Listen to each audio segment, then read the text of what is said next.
Welcome back. The coronavirus response has contract spending at a record high of $228 billion in fiscal year 2020. Civilian federal contract spending is up about 17% from last fiscal year. Rob Levinson, senior defense analyst at Bloomberg Government. Rob, it's great to see you. I don't think anybody's surprised by the fact that agencies are spending more than ever, but some names jumped out at me as kind of, oh yeah, moments. I won't say aha exactly. You write, as it has since at least 2015, McKesson Corporation led the pack among all civilian contractors in fiscal 2020 with $6.8 billion in contracting. Where's that money going? That's not a name that people think about when you think about the big names in GovCon. Right. It isn't a big name, but it is a big. Basically, it's pharmaceutical distribution for the Department of Veterans Affairs. And McKesson also has big DoD contracts as well for the same services. We don't have the numbers yet for 2020 for DoD, but McKesson, you know, the drug contracts for VA are huge every year, and McKesson has been on top at least since 2015, and probably before that. I looked back as far as 2015, but it's always up there. You write in this analysis, the top small business was Moderna with nearly $1 billion for its HHS work. And you write another point in the analysis, Moderna's not a company that traditionally has done a lot of business with the government, is it? Right. No, in previous years, I have no contract data for Moderna doing business with the federal government. This is the first time. And yeah, all of a sudden, because of COVID, it's $1 billion for, vaccine development. So this is COVID is providing some opportunities for companies that previously hadn't done business with the federal government. Does it appear that the federal government is prepared to do business with those companies? One of the topics of conversation in this space all the time, and it's primarily on the defense side, but it's also on the civilian side, is the government trying to make it easier for companies that don't traditionally do business with the federal government to do so. Yes, absolutely. In fact, 4 of the HHS contracts were about $1 billion each, and they were using other transaction authority, OTAs, which, as you know, and most people know, are, they sort of waive a lot of rules of the normal federal acquisition regulation. And so they're very easy to do business with. So they used OTAs particularly for exactly that purpose that you said, to make it easier for companies to get on board. I mean, COVID's emergency, and they really want to do that. So the big bulk of this increase, this 17% that you write about, contracting obligations at HHS jumped from $26.6 billion in fiscal 19, $41.2 billion in fiscal 20, 55% increase. That's not going to stick around for an extended period of time. Is it fair to call this a corona bubble?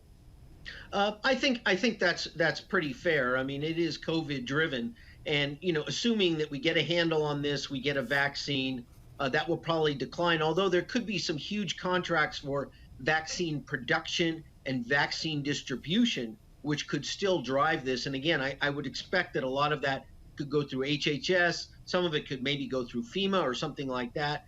But until we get a handle on this, there's probably more money to be had in fiscal 2021.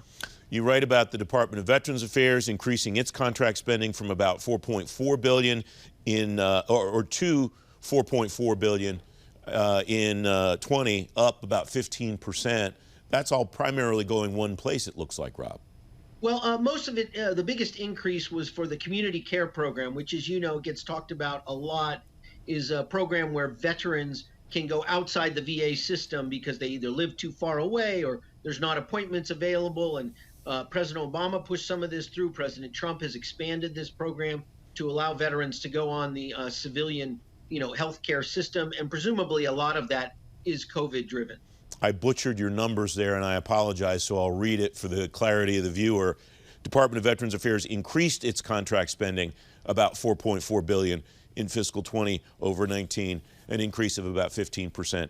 Energy Department seeing a big bump here too, and this agency was one that surprised me in the context of all of this other spending seemingly being around COVID. Yeah, the DOE stuff, basically 2 of the labs, the nuclear weapons labs, both increased about $2.5 billion each.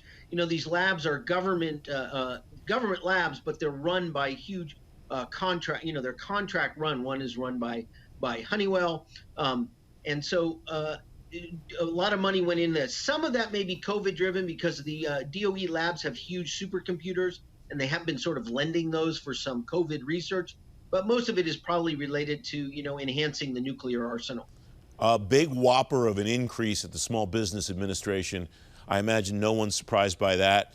Contracting there, you write, jumped from about 177 million in fiscal 19 to more than 1.5 billion in fiscal 20. Was this primarily just pass-through money, Rob? Well, no, actually, it wasn't a pass-through money. That basically it was driven.